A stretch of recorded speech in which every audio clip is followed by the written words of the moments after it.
Today's menu video, ayan, maggagawa tayo or magluluto tayo ng kinamatisang manok. Ayan, so kinamatisang manok, simple lang mga pang-ano, ito lang yung ating mga ingredients. Syempre, meron tayong main event, yung ating kamatis. So ayan, try na natin isa-isahin yung ating paraphernalia.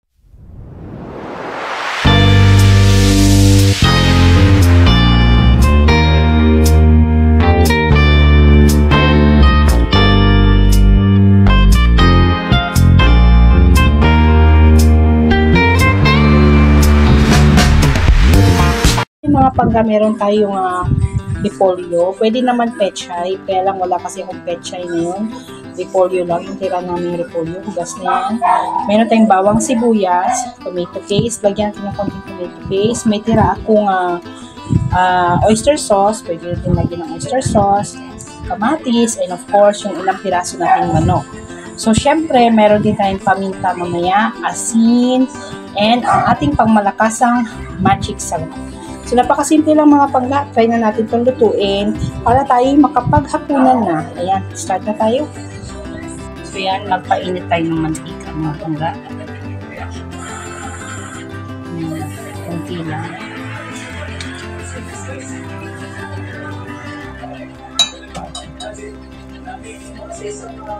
So, yan, mainit na yung ating mantika. Mag-isa na tayo na.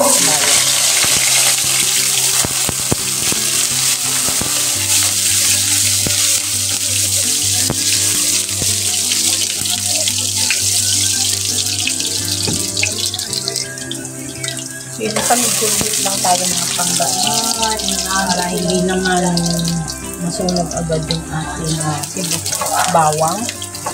Then after that, isunod na natin yung ating manok para ating masangkot siya o na-prito.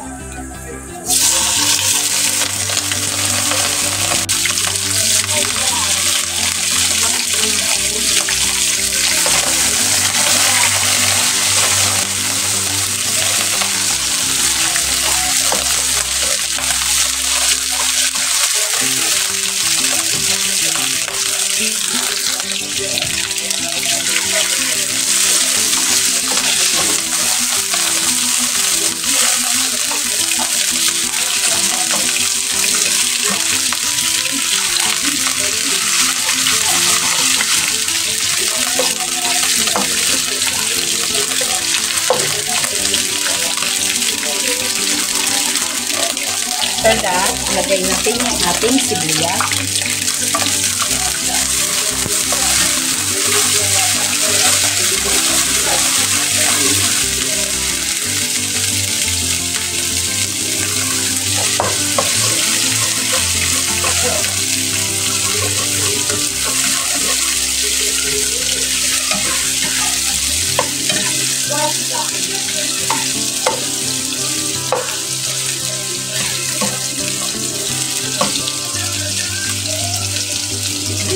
So, medyo i-brown lang natin yung ating chicken bago natin ilagay yung ibang sangkap.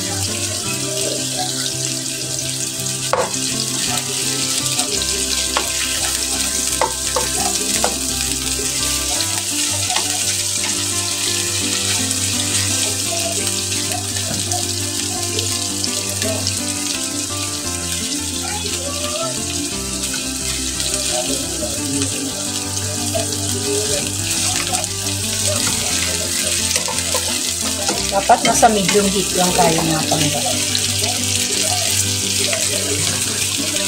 Yan, hayaan lang muna natin mag-brown.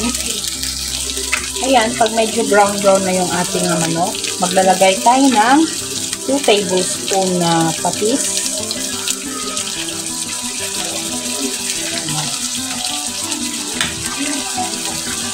Two tablespoon na patis.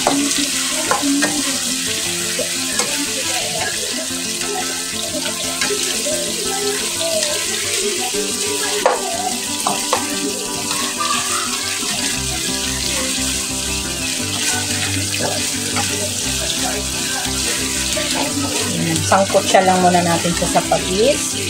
And then after that, maglalagay tayo ng tomato paste. Yan. So, sa small pack, siguro maglagay lang tayo ng kalahati. na tomato paste. Para medyo maging creamy yung ating ilalagay na sabaw mamaya.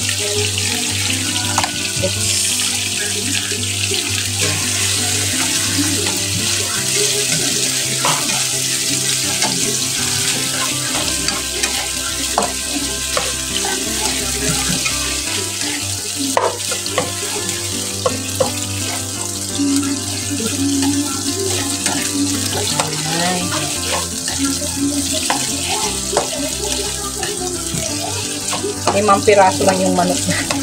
Kasi dalawa lang naman kasi kami kakain ng mama ko. And after that, pwede na tayong maglagay ng oyster sauce. Yung kalahati lang ng sachet nito. Ayan.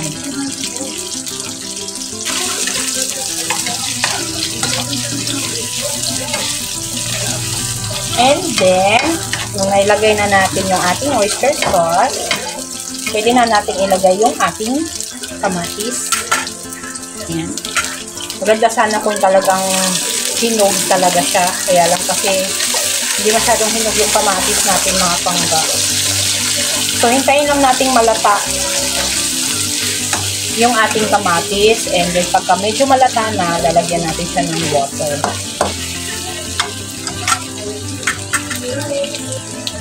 Ayan. Hintayin lang nating maglata yung ating kamatis.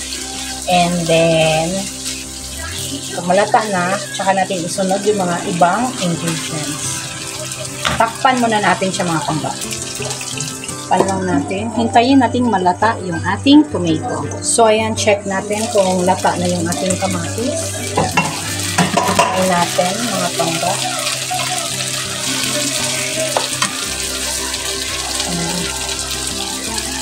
Medyo malata na yung ating kamatis, no? Yung iba kasi hilaw pa, kaya maganda sana kung medyo malata. Ayan, after nyan, maglalagay tayo ng paminta. Paminta.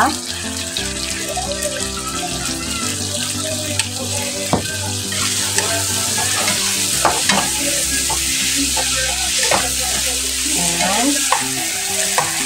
And then,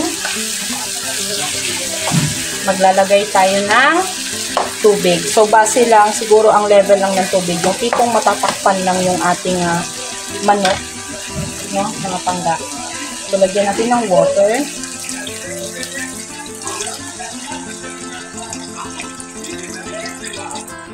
Ayan.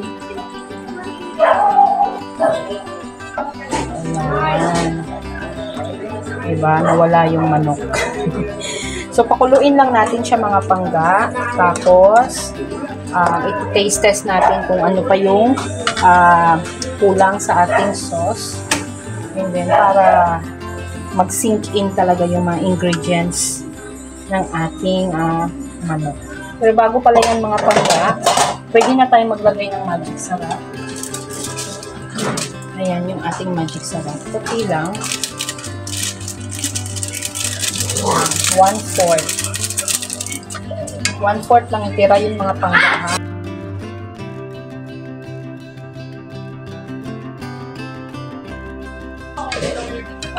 Ayan.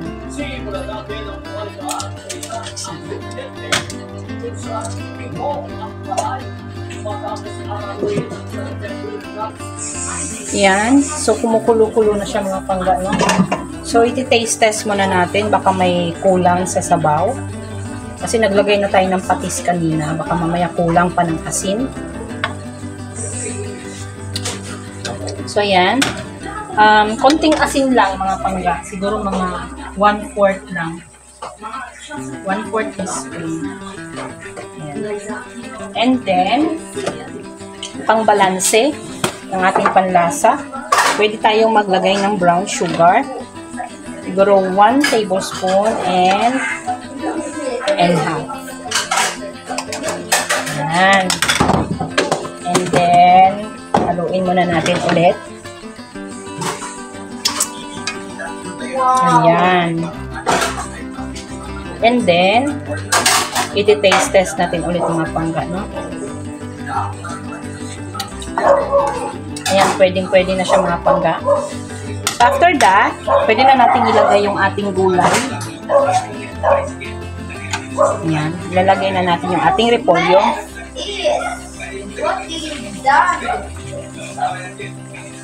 Ating repolyo, ilalagay na natin. Maganda sana kung may pechay tayo dito o di kaya kamote. Alam mo yung sweet potato. Masarap din yun mga pangga. Yung sweet potato. Kaya lang wala tayong sweet potato. So, ito na lang muna, no? Kinamatisang manok with repolyo. Ayan, so pakuluin lang natin siya mga pangga para maluto yung ating repolyo, no? Kasi may mga part na matigas sa ating repolyo. Pangit din na malata yung repolyo mga pangga. So, yun, pakuluin muna natin. Takpan muna ulit. So, yan mga pangga. Try natin ulit. Check natin yung ating repolyo. Kung okay na ba siya. Konti na. Ito lang pala.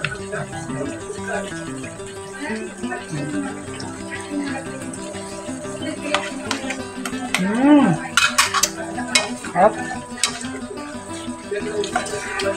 So yan mga pangga, pwede na to. Yung ating kinamatisang manok. So I'm sure luto na naman yung ating manok, no? Dahil kanina pa ito kulo ng kulo.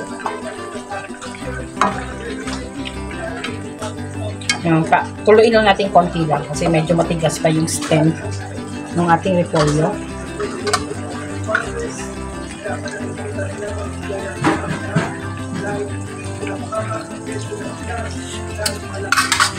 Sarap ng sabaw. Tamang-tama lang.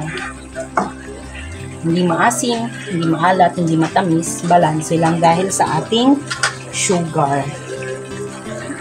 So, yan mga pangga. Luto na yung ating kinamatisang manok. So, ayan, yung ating finished product. Ayan, no, sana nasundan nyo yung ating menu for today. At yan, umuusok-usok pa. So, napakasimple lang mga pangga, no? May ulam na tayong ganito kasarap. Ayan. So, ipi-platings na natin to. And then, magdi-dinner na tayo. Ayan. Yummy! Yung ating plating sa ating kinamatisang manok. So, napakasarap mga pangga, no? Ayan. Try nyo na mga pangga. At hindi talaga to pagsisisihan. Ayan. Sa mga hindi pa nakapag-subscribe sa YouTube channel ko, ayan, do subscribe to my YouTube channel, Panggaming Guy. And hit the notification bell para ma-update kayo sa mga bagong videos niya upload ko. Ayan. Kain na tayo mga pangga!